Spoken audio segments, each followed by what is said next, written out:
Hello. Tonight, we open an old case file, one that has never rested. We are standing in the quiet, dusty necropolis of Saqqara, under a cloudless Egyptian sky. The air is thick with heat and the silence of millennia. Around us are pyramids, but not the great ones of Giza. These are the smaller, almost forgotten tombs belonging to the last kings of what we call the Old Kingdom. Our file tonight centers on one of them, a crumbling structure belonging to a king named Pepi II. The inscriptions lining its internal walls, the pyramid texts, were designed to guarantee the king an eternal life in the afterworld. But ironically, they whisper of an end. Not just the death of a man, but the death of an age, the collapse of the very civilization that built them. This is an investigation into a systemic failure, a forgotten climate disaster, and the danger of power held for far too long.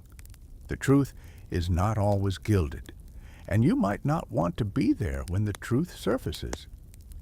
Before we continue, please like and subscribe, but only if you truly appreciate this style of investigative storytelling. Throughout this investigation, we want to hear your theories. Was this the fault of one aging king or an unavoidable natural catastrophe? Let us know in the comments. Dim the lights, bring your skepticism, and let's open the file. This case file revolves around a single name, Pepi II. According to official records, most notably the Turin King list, he ascended to the throne as a mere child of 6, following the sudden death of his half-brother Merenre. Picture it, a small boy draped in the regalia of a living god, holding the crook and flail, the symbols of kingship. The entire power of Egypt, a civilization already centuries old, was placed into his small hands. And he held it. He held it longer than any other monarch in recorded human history. The most widely accepted number, chronicled by the historian Manetho centuries later, is a reign of 94 years. 94 years! It is a staggering, almost incomprehensible span of time in an era where the average lifespan was perhaps 30 or 40. He outlived his children, and likely his children's children. He became a constant, a living monument, while the world around him began to change. There is a strange surviving piece of personal correspondence, a letter written by Pepi II himself while he was still a boy. It was addressed to one of his loyal governors, Harkhuf, who was returning from an expedition deep in Nubia. The governor reported he was bringing back a dancing dwarf, likely a pygmy, from the land of the spirits. The young king wrote back with uncontained excitement, ordering Harkhuf to guard this dwarf more carefully than any other treasure, ensuring he did not fall into the Nile. This letter, which Harkhuf proudly had inscribed on the facade of his own tomb, gives us a rare glimpse of the child behind the crown. But that child vanished, replaced by a king who would rule for nearly a century. Historians still debate whether this 94-year figure is a literal historical fact or a later scribe's exaggeration, a symbolic number for a reign that seemed eternal just before it all fell apart. Archaeological evidence suggests a more realistic figure might be closer to 64 years, but even so, it remains an exceptionally long reign. The truth is, this longevity was not a blessing, it was a curse. For a highly centralized state like Egypt's Old Kingdom, everything depended on the pharaoh. The pharaoh was not just a king, he was the earthly embodiment of the god Horus, the guarantor of Ma'at, the cosmic order and balance of the universe. He was the one who made the sun rise and the Nile flood on schedule. But what happens when that god grows old? What happens when his body fails, when his mind is perhaps no longer sharp, yet he still clings to the throne? Our file suggests that during the long final decades of Pepi II's rule, the central power radiating from the capital of Memphis began to leak. It didn't break. It seeped away, flowing out to the provinces into the hands of ambitious local governors. His record-breaking reign was not a peak of stability. It was a prolonged stagnation, a slow rot that hollowed out the kingdom's foundations. And when the final shock came, the entire structure was ready to fall. To understand the collapse, we must first understand the structure we are investigating. The Old Kingdom, specifically the Fourth Dynasty, is defined by its legacy, the Great Pyramids of Giza. These are not just tombs, they are physical manifests of a centralized, absolute, and divine power. The sheer scale of Khufu's pyramid, 2.3 million stone blocks, some weighing 80 tons, moved with precision, is a testament to a state that could command the total resources of its world. Labor, food, engineering, and logistics, all harnessed for a single purpose: to elevate one man, the pharaoh, to the level of the gods. This is the accepted historical fact. The Fourth Dynasty pharaohs were god kings who wielded an authority we can barely comprehend. Their pyramids were silent, austere giants, confident in their own power. Now let's walk away from Giza. Our case file leads us back to Saqqara, to the tombs of the 5th and 6th dynasties, where Pepi II lies. The change is immediate and stark. The pyramids here are smaller, almost frail in comparison. Their cores were not solid limestone giants, but were often filled with rubble and debris, a much cheaper construction method with just a fine outer casing to maintain the image. This change is a critical piece of evidence. Historians still debate the reason for this shift. Was the state simply economically exhausted? Had the monumental efforts at Giza bankrupted the treasury, forcing later kings to build more modest tombs? This is a strong possibility. It suggests the centralized power to extract resources was already waning, long before Pepi II. Or, as other evidence suggests, was it a theological shift? In the 5th dynasty, the cult of the sun god Ra rose to absolute prominence. Pharaohs were no longer just the god Horus on earth. They were now the son of Ra. This subtle change is profound. The king was now subservient to a greater deity. These kings began building massive separate sun temples, diverting resources that might have once gone into their own tombs. But here is a stranger, more telling detail. When you enter the tombs of these later kings, like Pepi II, you find something absent from the Giza giants: the pyramid texts. The inner walls of Pepi's tomb are not silent. They are covered, floor to ceiling, in thousands of hieroglyphs. These are not boasts of his power on earth. They are spells, hundreds of magical incantations to protect the king in the afterlife, to help him navigate the underworld, to repel snakes and demons, to force recalcitrant ferrymen to carry him to paradise. This is a crucial psychological profile of the monarchy. Why does a god-king need a rulebook of magic to ensure his own divinity? It signals an insecurity, a deep anxiety that his automatic ascension was no longer guaranteed. The power of the office was no longer enough. He needed a supernatural insurance policy carved in stone. Pepi II's pyramid, therefore, is the legacy. It stands as a monument to a tradition, but also as evidence of its decay. It is smaller, less resource-intensive, and filled with the anxious prayers of a king who, perhaps, sensed that the divine authority of his ancestors was slipping through his fingers. The cracks were not just economic, they were ideological.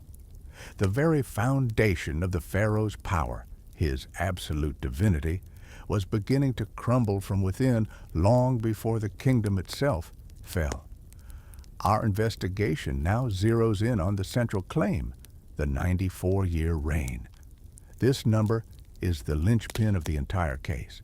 Is it a historical anchor, or is it a ghost, a piece of propaganda that has haunted Egyptology for centuries? The primary source for this extraordinary claim is not contemporary with Pepi II. It comes from the historian Manetho, an Egyptian priest who lived nearly 300 years after the Old Kingdom had already turned to dust. He wrote a history of Egypt in Greek for the new Ptolemaic rulers, and it is his king list that assigns Pepi II a reign of 94 years. This is the source that has been repeated, the one that defines Pepi's legacy. However, when we look for physical contemporary evidence, the case file becomes much thinner. The single most important piece of evidence from his time is the Turin King List, a papyrus written in the New Kingdom, but one that clearly compiled much older records. This document is heavily damaged. In the column for the 6th dynasty, the entry for Pepi II is fragmented, but the remaining hieroglyphs seem to indicate a reign length after 90 years. This appears to support Manetho. This alignment of two separate ancient sources is the accepted historical fact that Pepi II ruled for an exceptionally long time, likely exceeding 9 decades. But this is where the investigation must dig deeper. We must treat these king lists as we would any witness, with skepticism. King lists were not neutral history. They were political and religious documents. They were designed to show an unbroken, divinely ordained line of succession. A short, chaotic reign might be deliberately lengthened or corrected by later scribes to maintain the appearance of ma'at, cosmic order. Historians are deeply divided on this. Some argue that we must trust the sources. The consistency between Manetho and the Turin Papyrus is too strong to ignore. They suggest that Pepi II simply lived to be 100 years old, a statistical anomaly, but not an impossibility. But another school of thought presents a compelling counter-argument. They look not at the lists, but at the physical, year-dated inscriptions from Pepi's reign. Here is a strange, often overlooked detail. The highest known regnal year found on a contemporary monument for Pepi II is the year after the 31st count. In the Old Kingdom, the count, a census of cattle and wealth, was supposed to happen every 2 years. This would place this inscription in his 62nd year on the throne.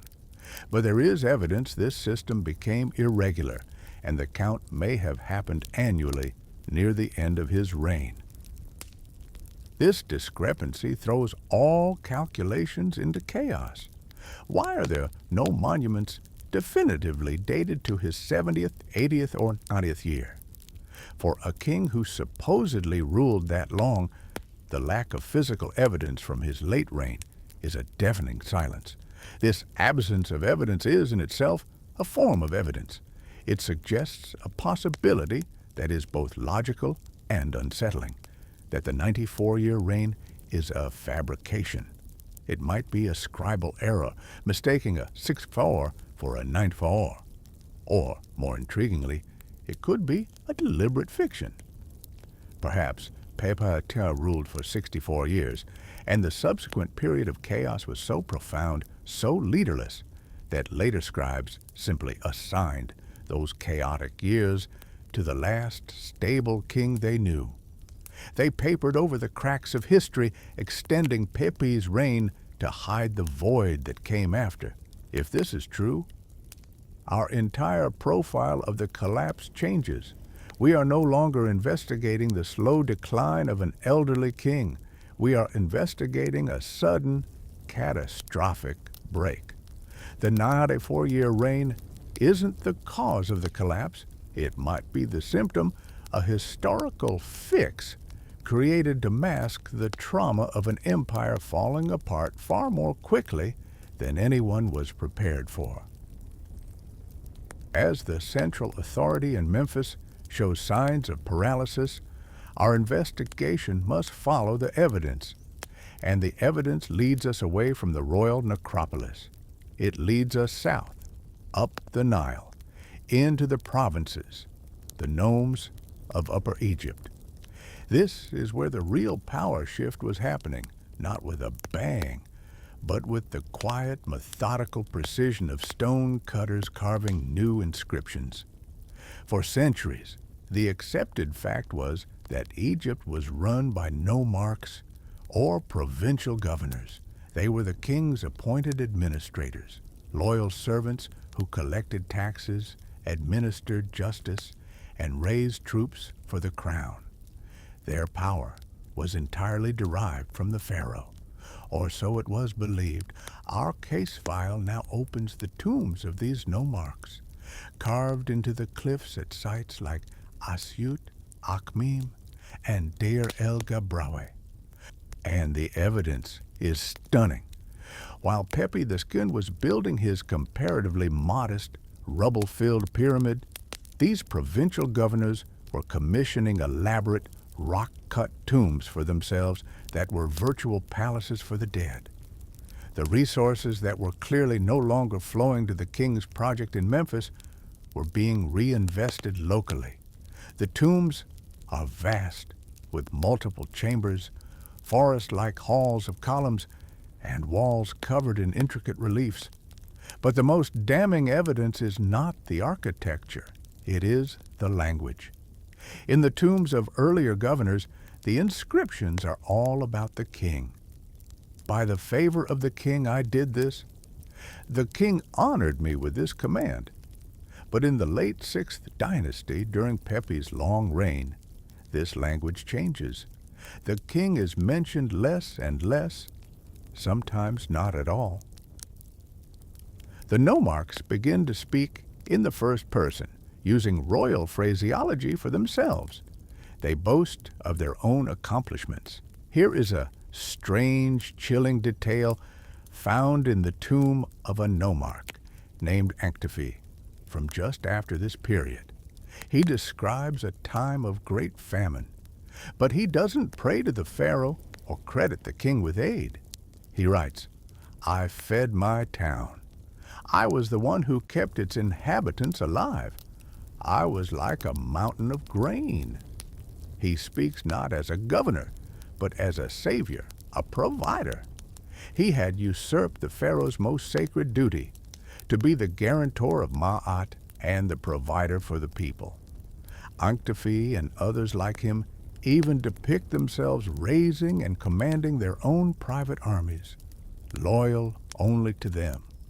Historians still debate whether this was an open, treasonous rebellion or a pragmatic assumption of responsibility. When the central government is failing, when the shipments of grain from the capital stop, does the local leader who steps in to feed his people commit treason? Or is he simply filling a vacuum? The evidence suggests this was not a conspiracy, it was an erosion. Remember the letter from the boy king Pepi II to his governor Harkhuf, the one brimming with childish excitement about a dancing dwarf? Harkhuf proudly carved that letter on his tomb as it was his greatest honor, a personal connection to his god king.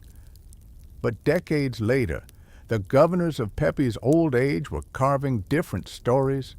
They were carving records of their own wealth, their own armies, and their own power. Pepi II's long stagnation meant that generations of these nomarchs lived and died without ever having to truly answer to a strong central authority. Their loyalty became nominal. They passed their governorships down from father to son, no longer as appointments from the king, but as hereditary titles. By the time Pepi II finally died, Egypt was no longer a single, unified kingdom. It was a fractured mosaic of competing territories, a collection of fiefdoms run by warlords who paid lip service to a distant, feeble god-king in Memphis. The old kingdom was already dead, long before its last pharaoh was sealed in his tomb. Our file so far has focused on human failure, the decay of royal authority, the fragmentation of the state, and the slow bleed of power from the center to the provinces. But our investigation now uncovers a co-conspirator, an agent of chaos that was not human. The evidence is no longer found in stone inscriptions or royal papyri. It is found in the earth itself, in the dried mud of the Nile Delta, in dust layers trapped in Greenlandic ice, and in the chemical signatures of ancient lake beds. We are opening the climate file, the accepted historical fact, which has only been conclusively proven in recent decades, is that the collapse of the Old Kingdom coincided exactly with one of the most severe climatic deteriorations in human history, the 4.2 kilo-year event. Around 2200 BCE, a sudden, intense, and widespread aridification phase struck the planet. This wasn't a gentle change, it was a climatic snap. It crippled civilizations. The Akkadian Empire in Mesopotamia, the Harappan civilization in the Indus Valley, they all staggered and fell at this precise moment. But in Egypt, the reliance on a single water source made the kingdom uniquely vulnerable.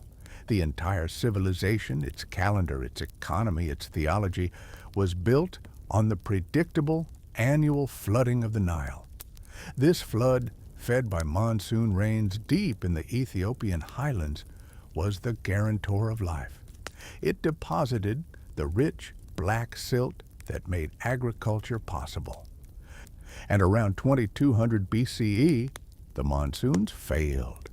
Scientific data from sediment cores taken from the Nile Delta provides the definitive proof. These cores are a timeline of the river's past. And in the layers corresponding to the end of the 6th dynasty, the evidence is stark. The silt layers, which represent the flood's deposits, become thin, weak, or disappear entirely. They are replaced by layers of wind-blown sand from the encroaching desert. This is a strange and terrifying detail. It's not just that the water stopped. The desert itself, the red land, began to physically reclaim the black land. The very low-frequency Nile floods were not just a problem. They were an existential catastrophe. This was not a single bad year. The data points to decades, perhaps as many as 1 or 2 centuries, of erratic, unreliable, and catastrophically low floods. This meant systemic agricultural failure. No flood meant no grain. No grain meant mass starvation. Paleoclimatologists and Egyptologists are still locked in debate. Was this climate event the sole cause of the collapse, the single bullet that killed the Old Kingdom? Or was it merely the final crushing blow to a state already hollowed out by Pepi II's internal political decay? The evidence strongly suggests the latter. A strong, unified 4th dynasty, the dynasty of Khufu, might have survived. It would have had massive, centralized grain stores. It would have had the authority to organize national rationing and relief efforts. But the Egypt of Pepi II had none of that. It was a fractured state. The central government, paralyzed and bankrupt, had no response. Remember the Nomarchs from Section 4, boasting on their tombs that I fed my town? Their inscriptions are the human testimony of this climate collapse. They were feeding their people because no one else was. The drought didn't just cause famine, it validated and accelerated the political fragmentation. It broke the pharaoh's divine contract. The god king in Memphis, whose entire purpose was to guarantee the flood, had failed. The sky was empty, the river was dead, and the divine order of Ma'at had shattered into 1,000,000 pieces. The structure has failed. The political rot from Section 4 met the catastrophic drought from Section 5, and the resulting impact is what our file must now document. The old kingdom is gone, and in its place is a void. We have entered the first intermediate period. This is not just a gap between dynasties, it is a societal collapse, a dark age in the truest sense. And for the first time, we have surviving records written not by kings celebrating their power, but by ordinary people lamenting the loss of their world. Our primary evidence now shifts to a collection of texts that are unique in Egyptian history. The lamentation literature. These are the eyewitness accounts, the psychological profiles of a civilization in trauma. The most famous of these is the Admonitions of Ipuwer, a papyrus that reads like a dispatch from an apocalypse. This is the accepted fact that following the 6th dynasty, Egypt was plunged into a century of civil war, famine, and social upheaval. Ipuwer's text is the Exhibit A of this chaos. He describes a world turned upside down, a complete inversion of Ma'at, the cosmic order. The land spins round as does a potter's wheel, he writes. The river is blood. Laughter has perished. Grief walks the land. The noble are in distress, while the poor man is full of joy. These texts describe a complete breakdown of the social contract. Tombs are being robbed, the archives are scattered, the grain stores are empty. Ipuwer speaks of foreigners arriving, of civil war, and of a desperation so profound that the dead are no longer being buried properly. This is the human cost of the failed state and the failed climate. Here is a strange and chilling detail. For decades, historians debated if the Admonitions of Ipuwer was a literal contemporary account of the first intermediate period. The poetry is so stylized, the imagery so vivid, that some argued it must be a work of fiction, a pessimistic literary piece written centuries later in the Middle Kingdom. But archaeological evidence from the period increasingly backs up Ipuwer's claims. We find mass graves, evidence of hasty, disrespectful burials that are a complete break from Old Kingdom tradition. We find evidence of fortified towns, proof that local warlords, the descendants of those ambitious Nomarchs from Section 4, were now waging war on each other. This leads to the central debate surrounding this period. Were these lamentation texts literal descriptions of an apocalypse, or were they a form of sophisticated political propaganda? The kings of the Middle Kingdom, who eventually fought to reunify Egypt after this period of chaos, had a vested interest in portraying the first intermediate period as an unmitigated disaster. By painting the time before as a time of anarchy and despair, they could present themselves as saviors, the restorers of Ma'at. It was a way to legitimize their new and often brutal hold on power. The truth is likely a combination of both. The collapse was real. The famine described by the Nomarch Ankhtifi was real. The drought documented in the silt of the Nile was real. The lamentation texts are the human response to that reality. They are the sound of a civilization processing its own death. Pepi II, the king who reigned for 94 years, was gone, and in his absence, the center did not hold. The silence from the capital in Memphis was absolute, replaced by the screams of Ipuwer and the clash of private armies fighting over the scraps of a dead empire. The file on Pepi II is now complete, and the evidence is laid out on the table. We are left not with a single culprit, but with a fatal synergy. The collapse of the Old Kingdom was not a singular event. It was a process, a perfect storm of internal decay and external shock. Our investigation has identified 4 critical factors that converged at a single point in history. Factor 1, the monarchy itself.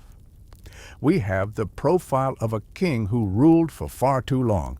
Whether 94 years or 64, the stagnation was real. We saw the evidence of insecurity in his own tomb, the desperate pyramid texts, a sign that the absolute divine authority of the 4th dynasty was gone, replaced by reliance on magical incantations. His prolonged reign created a power vacuum, a paralysis, at the very center of the state. Factor 2, the political fragmentation. We followed the evidence south to the provinces and examined the tombs of the Nomarchs. These were not loyal servants. They were hereditary warlords in waiting. While Pepi's pyramid was a modest, rubble-filled echo of the past, their tombs were palaces. Their inscriptions were boasts of self-reliance. They were building their own power bases on the slow decay of the central state. Factor 3, the climate catastrophe. This was the external executioner. The scientific data from ice cores and Nile silt is irrefutable. The 4.2 kilo-year event caused a catastrophic, decades-long drought. The monsoons failed, the Nile flood stopped, and the agricultural backbone of the entire civilization snapped. Factor 4, the societal breakdown. We have the eyewitness testimony of the lamentation texts. The voice of Ipuwer describing a world turned upside down, where the social contract was void, the river was blood, and the land was consumed by chaos and civil war. This is the conclusion of our case file. The Old Kingdom was not murdered. It died of a complex systemic failure. Historians will always debate which factor was the most important, but this debate ultimately misses the point. The factors are inseparable. A strong, unified Egypt, like that of Khufu, might have had the centralized resources and authority to weather the drought. A politically fractured Egypt might have limped along for centuries without the drought. But the combination, a paralyzed, senile monarchy, a collection of ambitious regional governors, and the most severe climate event in 5,000 years, was an equation that had only one possible outcome: total collapse. The pharaoh's entire identity, his divine right to rule, was based on a single promise: that he was the guarantor of Ma'at, of cosmic order. He was the one who made the sun rise and, most importantly, the river flood. When the river stopped, that divine contract was broken. And when the god-king in Memphis could offer no answer, the Nomarchs, like Unktafi, provided their own. And so, we are back in the dusty necropolis of Saqqara, standing before the ruins of Pepi II's tomb. He was the last king of an age. He did not, by himself, cause the collapse, but he presided over it. He is a lesson written in stone and dust of the danger of stagnation, the power of a changing climate, and the terrifying fragility of even the most eternal civilizations. The file on the Old Kingdom's collapse may be closed for tonight, but its echoes remain. Echoes remain. echoes remain.